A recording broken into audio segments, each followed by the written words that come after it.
Good morning again, John Augustine. Back.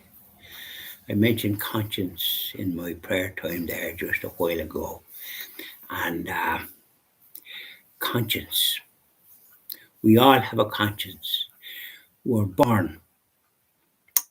When we're born, we have a conscience.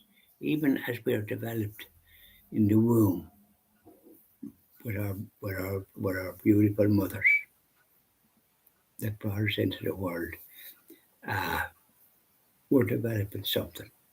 We're aware, believe it or not. It's been demonstrated.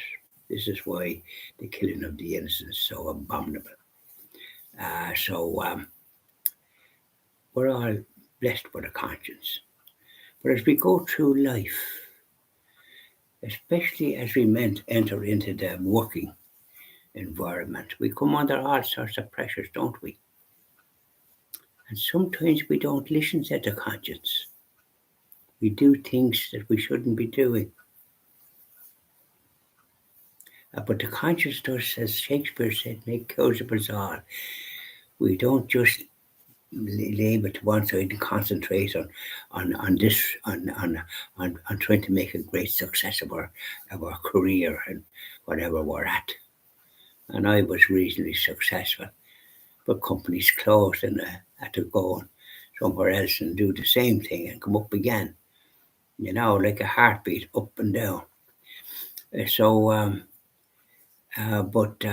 sometimes you put all your efforts into that type of thing. And but in the meantime, because of the foundation, you still went to mass and you went to confession. You know, you didn't leave it for a year or something like that. You went more regular than that because your conscience was at you when you did go astray. We all do, unfortunately. And people have various addictions as they go through life, alcohol and other addiction, other sort of habits that's not to our advantage. But the conscience does get to us. And so we try to repent. And this is what keeps us going. Now, unfortunately, a lot of people do things and continue to do things and don't listen to their conscience. Your conscience, everyone has a conscience, and it's God given. It's a gift. But if you don't listen to it, you can eventually start doing things that are quite evil in many ways. People that are in power often inflict various evils on mankind, killing of the innocent, the killing of the vulnerable with euthanasia, assisted suicide, and the interfering with children with the gender evil, and then the education of children in schools, which is there for to develop them and make them good people, but now they're inflicting confusion on them about their sex, that type of thing. Children go through phases in life, don't they? We were all children. Probably went through phases for all I know, although I don't remember being confused like that. Um, but if it's been browbeaten into you and told you that it's a civil right when it's not, you're born a male or a female, and that's the way God meant you to be. But the powers that be are trying to inflict confusion in these areas, and that's quite evil. That means that their consciences, they're not listening to it at all. And they're talking about something being good when it's quite the reverse, you know.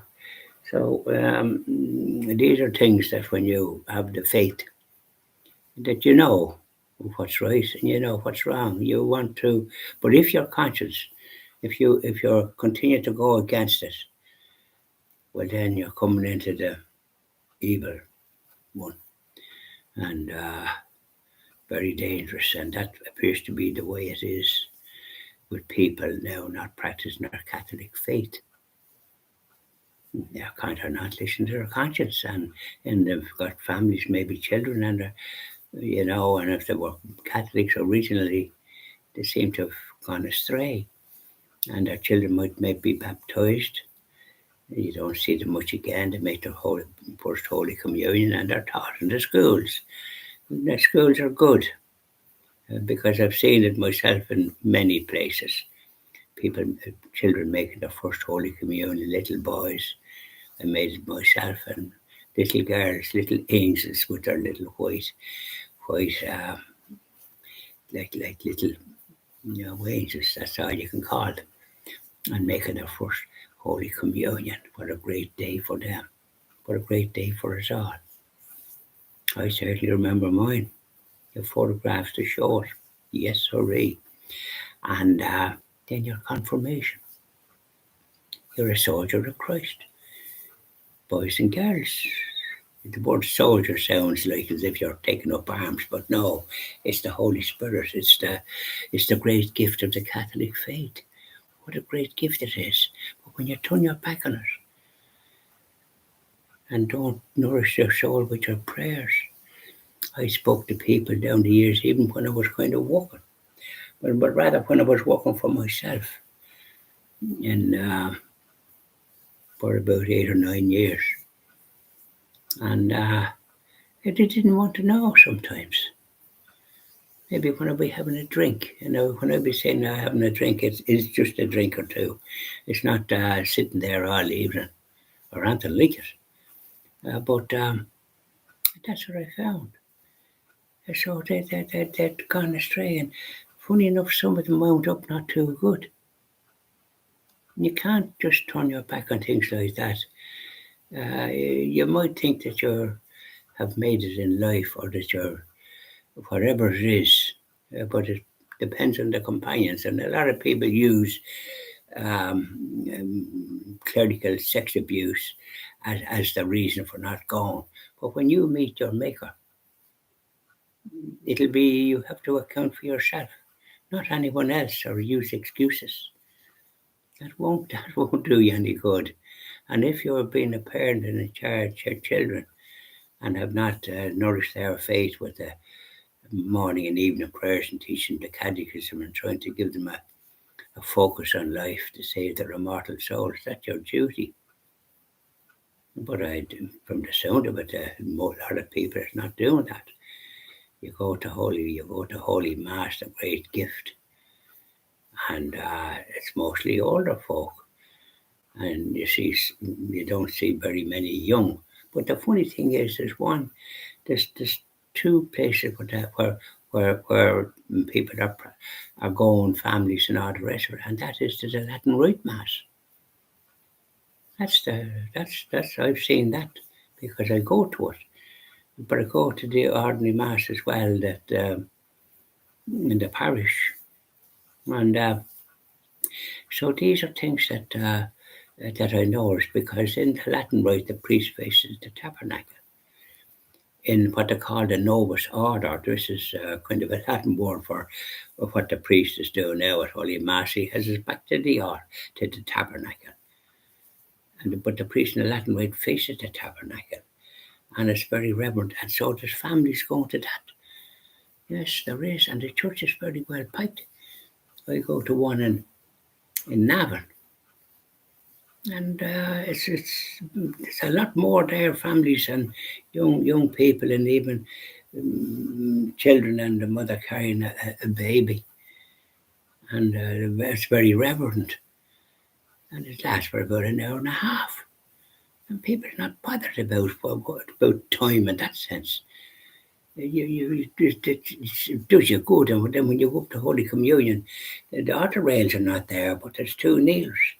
And so you can kneel and receive Holy Communion from the priest with the altar boy and a pattern under your chin to protect the sacred host. And the priest is very careful when he puts it into your mouth. Yeah, everybody seems to kneel except ones now, and I'm long in the tooth, as the fella says, but I'm able to kneel. And, you can get up then. But if you're kneeling and you have nothing to lean on, that's a different kettle of fish. So we're talking about conscience. If you're listening to your conscience, and you've been blessed by being a Catholic, you're going to Mass, and if you've got children, you're trying to nourish their soul with morning and evening prayers and telling them little stories. And as they get a little older, teach them the catechism. That's the way to do it. And then you're saying prayers at night time. If you're doing good, you're saying the Holy Rosary at the evening time. And the children are joining in and maybe say a decade themselves. So they know their prayers. We've come across people that have forgotten how to say the Our Father, Hail Mary, and glory be to their Father. And sometimes you never see them at Mass unless it's an anniversary. And then they seem to go up to Holy Communion, which should never be, because they've missed Mass, and you miss me and you're going to go to Mass when you're fit to go. It's a mortal sin. That's in the Catechism. It's the fact that it's not preached, and the fact that the priests in many parishes are not talking about that and holding confession. This is a form of neglect of the spiritual welfare of people, and to be told the truth. And that will set them free and put them on the right road. But if they don't hear it, they might be just carrying on in the wrong way. Yeah, so the Christian TV Ireland project, please God, with donations, it will be established, hopefully in my lifetime. And when it is, we'll be focusing on those type of things, with programs there that will uplift the spirit, and even those ones, because once a Catholic, always a Catholic. It's in here, even if you're neglecting it. You're not doing right. So come back. But when this Christian TV is established with donations, yes, sorry, when it's established, and there'll be programs, it won't be all preaching. There will be programs to uplift, and people that have left the faith will be having discussions with them. When I say we, I won't be probably at that, but it'll be people well qualified to listen to them, not to see what it is, the reasons that they're the way that they are, so they will be able to communicate. I think people need to be listened to, not have gone astray like that, and to be able to express themselves. And then we can deal with them. If you don't talk to people, how are they going to sort of change their ways? Yeah. But that's what we plan to do, and that's what I'm trying to do with my prayer videos and my talks on this live video, and then I do others with my friend Oliver. Yeah, but the prayer videos is a great gift, thanks be to God. So there you are. Don't just neglect your conscience. Just nourish it. And if you're being baptized in a Catholic, what a great gift. Back and go to confession. The sacrament of confession, what a great gift. Yeah. The next thing is the whistle before you know where you are. And the load is lifted off you. You're carrying a cross, and you're not doing nothing about it. You're not nourishing your soul. So that's what to do. So God bless now. And I'll be just finishing up with another little one about the year 2002. Bye now.